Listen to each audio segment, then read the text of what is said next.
നഗരത്തിൽ ജൂബിലി റോഡിലെ പണിതീരാത്ത കെട്ടിടത്തിന്റെ ലിഫ്റ്റ് കുഴിയിൽ കണ്ടെത്തിയ അസ്ഥികൂടം കാണാതായ തമിഴ്നാട് സേലം സ്വദേശിനി ധനകോടിയുടേതാണ് എന്നതിന് ശക്തമായ തെളിവ് ലഭിച്ചു. ധനകോടിയുടെ വസ്ത്രങ്ങൾ മക്കൾ തിരിച്ചറിഞ്ഞിട്ടുണ്ട്.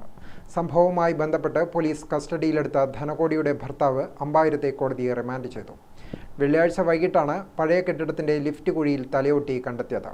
തമിഴ്നാട് സേലം ആത്തൂർ സ്വദേശിനിയാണ് ധനകോടി. ജൂബിലി റോഡ് കാന്തലോട്ട് പള്ളിക്ക് സമീപം നിർമ്മാണത്തിലിരിക്കുന്ന കെട്ടിടത്തിനകത്തെ കുഴിയിൽ നിന്ന് ധനകോടിയുടേതെന്ന് സംശയിക്കുന്ന തലയോട്ടിയും സാരിയും കണ്ടെത്തിയിരുന്നു. തലയോട്ടിക്ക് 5-6 മാസം പഴക്കമുണ്ടെന്നാണ് സൂചന. പോലീസ് അമ്പായത്തെ കസ്റ്റഡിയിലെടുത്ത് ചോദ്യം ചെയ്തതോടെയാണ് ധനകോടി കൊല്ലപ്പെട്ടതായി സൂചന ലഭിച്ചിരുന്നത്. ഇക്കഴിഞ്ഞ വെള്ളിയാഴ്ചയാണ് തലയോട്ടി കണ്ടെത്തിയിരുന്നത്. മകൻ മണികണ്ഠന്റെ പരാതിയിലാണ് കേസ്. ശനിയാഴ്ച ഉന്നത ഉദ്യോഗസ്ഥരും ഫോറൻസിക് വിദഗ്ധരും സ്ഥലത്തെത്തി നടത്തിയ പരിശോധനയിൽ അസ്ഥികൂടത്തിന്റെ മുഴുവൻ ഭാഗങ്ങളും കണ്ടെത്തിയിരുന്നു. 6 മാസത്തോളം പഴക്കമുള്ളതാണ് അസ്ഥികൂടമെന്നാണ് പ്രാഥമിക നിഗമനം.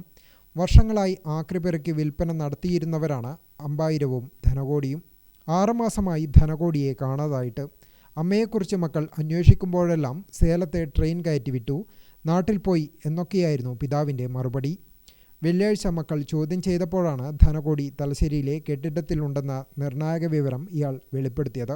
ഉടൻ മക്കൾ അമ്പായത്തെയും കൂട്ടി സ്ഥലത്തെത്തുകയും ഓടി രക്ഷപ്പെടാൻ ശ്രമിച്ച ഇയാളെ പിടികൂടി പോലീസിൽ അറിയിക്കുകയുമായിരുന്നു. City police commissioner P Nidhin Raj, Thalassery ASP PB Kiran, CI EK Biju Prakash, SI മാരായ PP ഷമിൽ, K അശ്വതി എന്നിവരുടെ നേതൃത്വത്തിലാണ് പരിശോധന നടത്തിയത്. വിരലടയാള വിദഗ്ധരും ഡോഗ് സ്ക്വാഡും സ്ഥലത്തെത്തി. ധനകോടി ഉപയോഗിച്ചിരുന്ന വസ്ത്രങ്ങളും മറ്റും ഇവിടെ നിന്ന് കണ്ടെത്തിയിട്ടുണ്ട്. ഇത് അമ്മയുടേതാണെന്ന് മക്കൾ തിരിച്ചറിഞ്ഞു. സംഭവത്തിൽ കൂടുതൽ വിവരങ്ങൾ പോലീസ് ശേഖരിച്ചു വരികയാണ്. മൃതദേഹം തിരിച്ചറിയുന്നതിനും മരണകാരണം ഉറപ്പിക്കുന്നതിനുമായി കൂടുതൽ ശാസ്ത്രീയ പരിശോധന നടത്തുമെന്ന് പോലീസ് അറിയിച്ചു. ഗ്രാമിക ന്യൂസ്, തലശ്ശേരി.